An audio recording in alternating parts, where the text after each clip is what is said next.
Hi, you're on Bible Answers. Hi, good evening, Pastor. My name is John. I have a question for you. I'm a retired healthcare professional, and I've been following, politics closely, and also done a lot of studying about the end times events.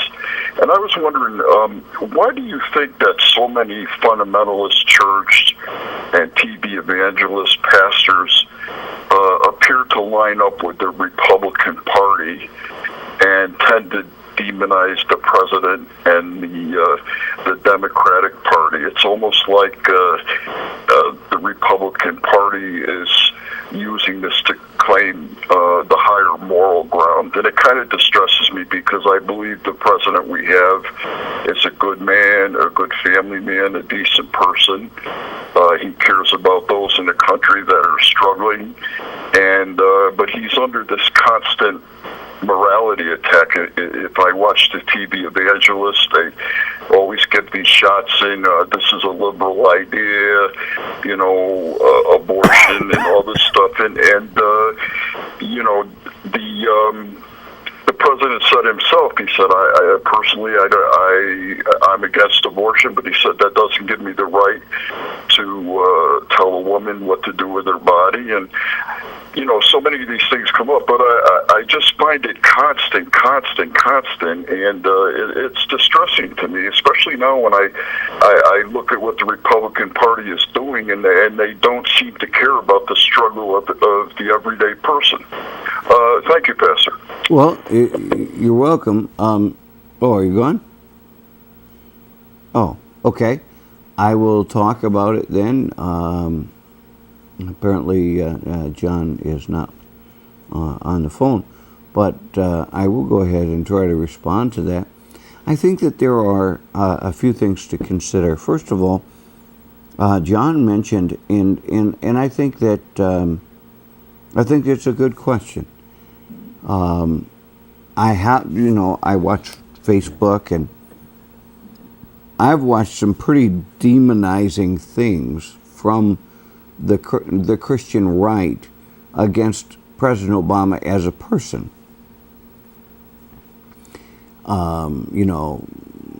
Going so far as to call him the Antichrist, or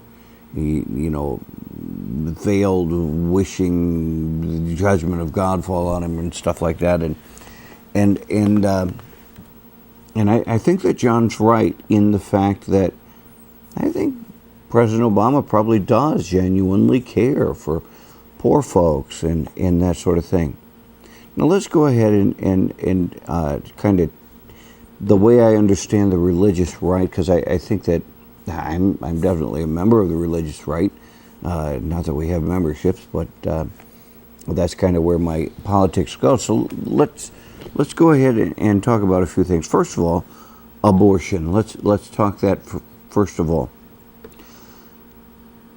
Abortion, for folks that believe the Bible literally, it's much more than an intellectual debate. It is the slaughter of the innocent. Now, for someone who really genuinely, now I'm not talking about for a political standpoint. There are some folks that say that they're pro-life. Folks say, "Oh, I'm personally pro-life, but I don't have the right to say that to somebody else." Let's go back and say and think through what you just said. Okay? I'm personally pro-life, but I don't have the right to make you be pro-life. What you're saying, again, from the argument, the folks that are pro-life, biblically speaking, are pro-life because they believe that as soon as we have conception, we have life. And if you end that life, it is the absolute same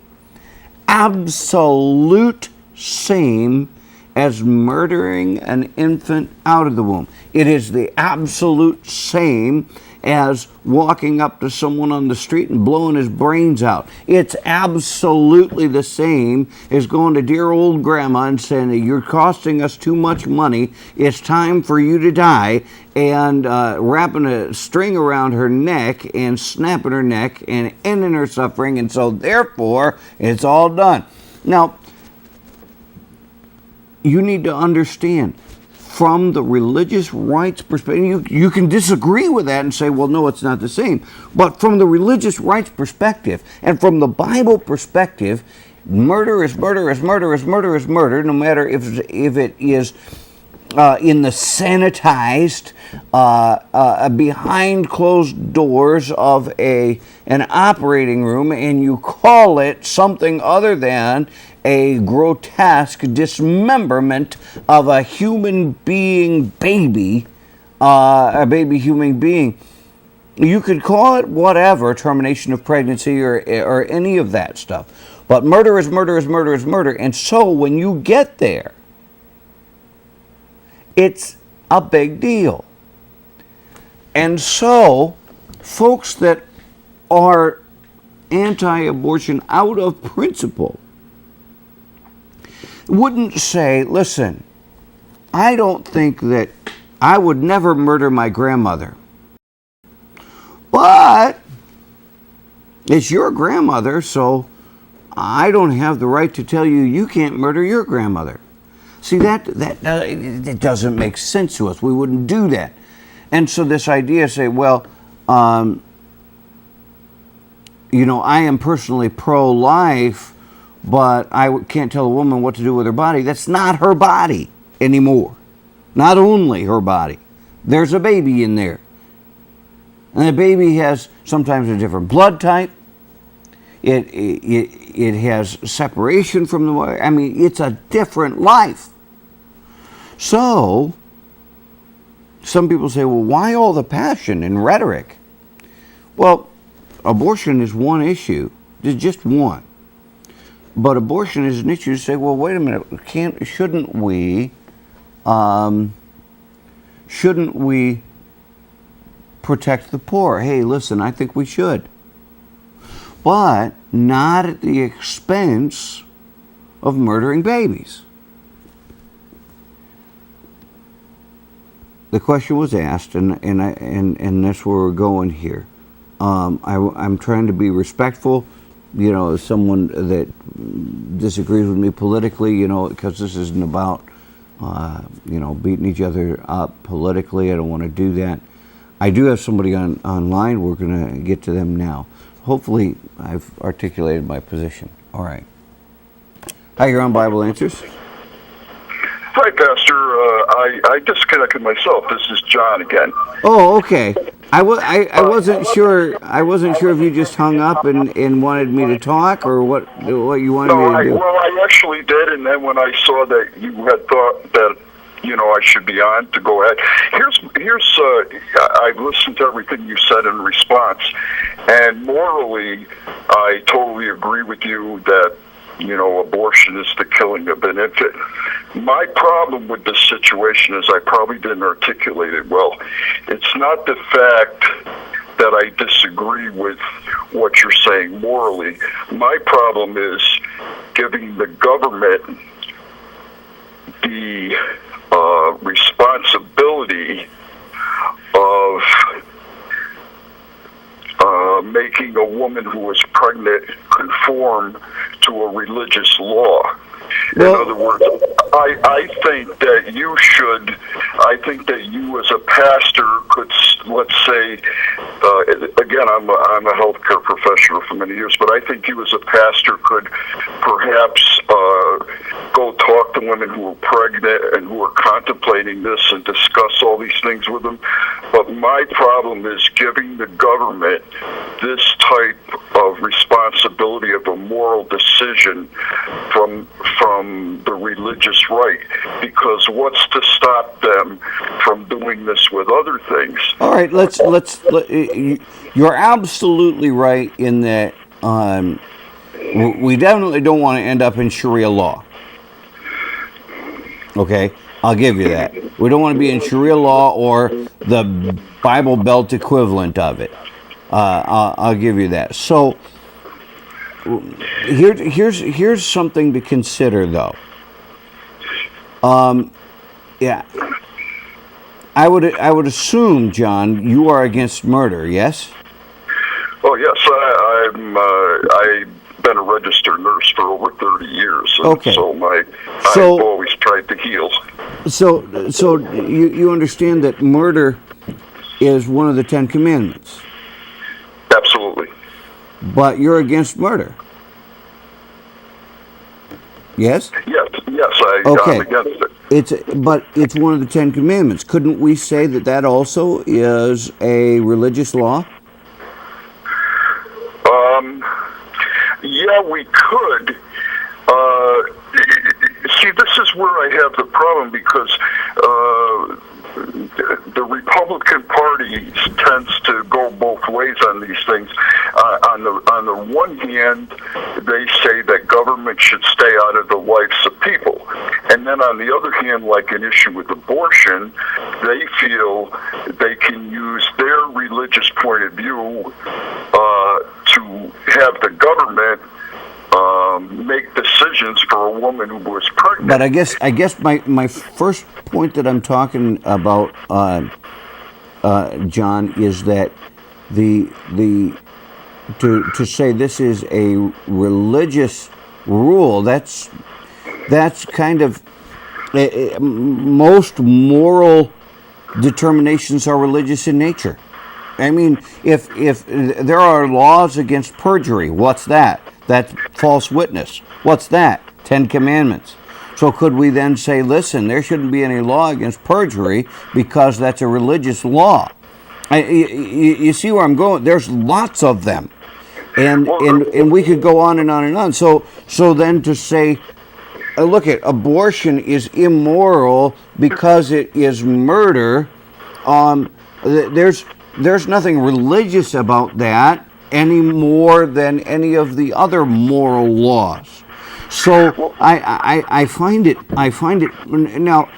Again, we can simply agree to disagree philosophically. When we come to political issues. But you're wondering about the passion of the religious right. First of all, let me just tell you that I'm definitely one of the members of the religious right, and the Republican Party has not impressed me. I think that the Republican Party is way too interested in staying in power and does not, as the Republican Party as a whole, does not really have a set of convictions. They simply seem to placate those of us who are really in the religious right. And I think the same... That's totally where I'm coming from too, Pastor.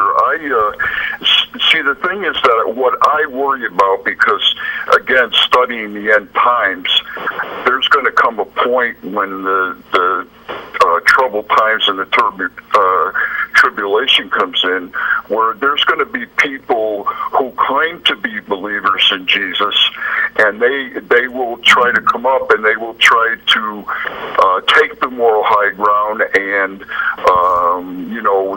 as a result of that, persecute the true believers.